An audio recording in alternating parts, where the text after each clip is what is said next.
Ah, ah, ah. Hmm. Oh, hai. Apakah kita akan membincangkan pada hari ini? Apa ni? Kita akan bincangkan tentang kes jenayah sumbang mahram. Ya. Yeah.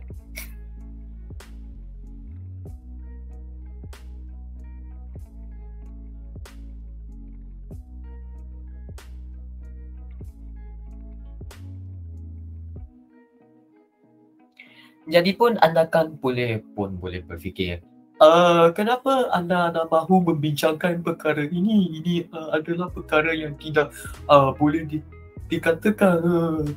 Tapi saya memang nak perlu membincangkan perkara ini sebab saya pun memang berminat atas perkara-perkara ini, bukan secara secara literal, tapi saya pun sebab saya pun rasa kita pun tidak ada membincangkan topik ini, walaupun kes jenayah sumbang mahram ini pun memang sangat berluasan di seluruh negara ini. So jadi saya pun nak ambil masa kita untuk membincangkan ini semua kes jenayah sumbang mahram ini. Jadi kenapa dia pun sangat berluasa. Jadi apa boleh kita pun buat untuk menyelesaikannya. So, jadi kalau macam ni kita akan membincangkan itu tersebut.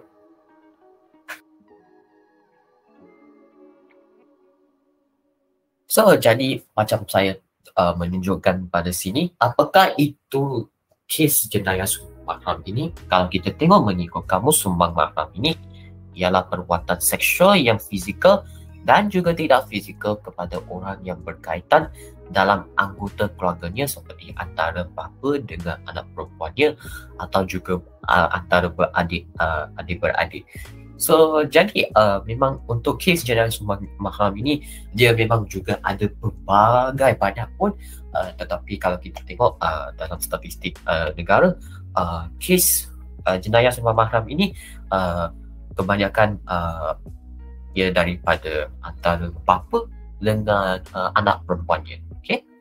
So, jadi kalau kita tengok, okay, kenapa ini kes jenayah sumbang mahram ini selalu berlaku? Dia boleh dikecilkan kepada dua perkara yang penting.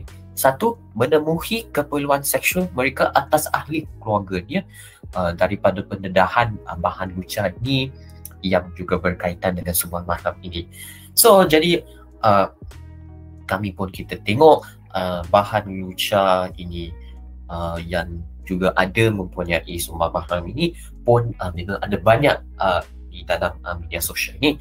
So jadi kebanyakan pun apabila kita menontonnya selalu berada dalam usia yang kita mempunyai itu keperluan seksual yang tinggi. So jadi kalau kita nak itu memenuhi keperluan itu, kita pun mencari orang yang terdekat daripada kita. So jadi dalam kes ini orang dalam ahli keluarga mereka. Okay? Isi yang utama yang kedua ialah mempersalahgunakan perasaan mereka atas ahli keluarga mereka. So jadi pun kita akan tengok itu kasih sayang dalam keluarga pun juga memang penting. Tapi kita pun tengok dalam kes jenayah sumbang mahram ini, dia memang perasaan itu rasanya pun anda pun boleh macam terjemahkan sebagai terlalu agresif atau disalahpergunakan. Tapi untuk put dalam satu ayat ialah mempersalahgunakan itu perasaan itu tersebut. Okay? So jadi kalau kita tengok jenis-jenis kes jenayah sumbang mahram ini, dia boleh dipisahkan kepada dua, secara fizikal dan secara tidak fizikal. Kalau kita tengok secara fizikal ialah merujuk aktiviti fizikal seperti meraba kemaluan mangsa ataupun memaksa mangsa untuk menyentuh atau menembus alat kemaluan pelaku itu dengan sebuah objek jari atau mulut ataupun zakah berlaku. So ya, jadi ada pelbagai benda untuk menembuskan. Kalau kita pun tengok secara tidak fizikal, dia boleh berlaku dengan stimulasi lisan, ekspektasi lisan, ataupun secara tidak lisan pun ada, dan juga penyebaran gambar lucah kepada ahli keluarga pun ada tersebut. Itu ya, memang ada banyak benda yang tidak mahu. Saya minta maaf. So, jadi kalau kita tengok bila kes jenayah sumbang mahram ini selalu berlaku, dia dalam konteks ini, jenayah sumbang mahram ini selalu berlaku sekitar antara ahli keluarga dalam rumah. So, jadi kalau kita tengok secara contoh, bapa nak mahu sentuh kemaluan anak perempuannya di dalam bilik tidurnya, atau abang nak cuba mandi sesama adik perempuannya di dalam bilik air yang sama. So, ya, ini adalah beberapa contoh yang pun kita tengok di dalam berita tentang menerangkan tentang kes jenayah sumbang mahram ini. So, jadi kalau kita tengok siapakah yang selalu membuat sumbang mahram ini, yang saya pun cakap tadi, kebanyakan kalau kita tengok dalam berita ialah antara dengan bapa dengan anak perempuan, tapi kita pun kita tengok ada banyak kali ialah dengan bapa tiri dengan anak perempuannya, sebab bapa tiri ini dia diambil sebagai bapa apabila semasa itu anak perempuan itu semakin bertumbuh kepada dewasa. So, jadi bapa tiri ini dia memang pun dia ada tidak rasanya sebagai dia ialah anak yang saya besarkan sampai sehingga ke tahap ni. So, jadi selalunya dia pun nak mahu menemui itu keperluan seksual mereka tersebut. Okay, kalau kita pun tengok ada pun ibu tiri dengan anak lelaki dia, itu pun ada pun juga banyak ditunjukkan.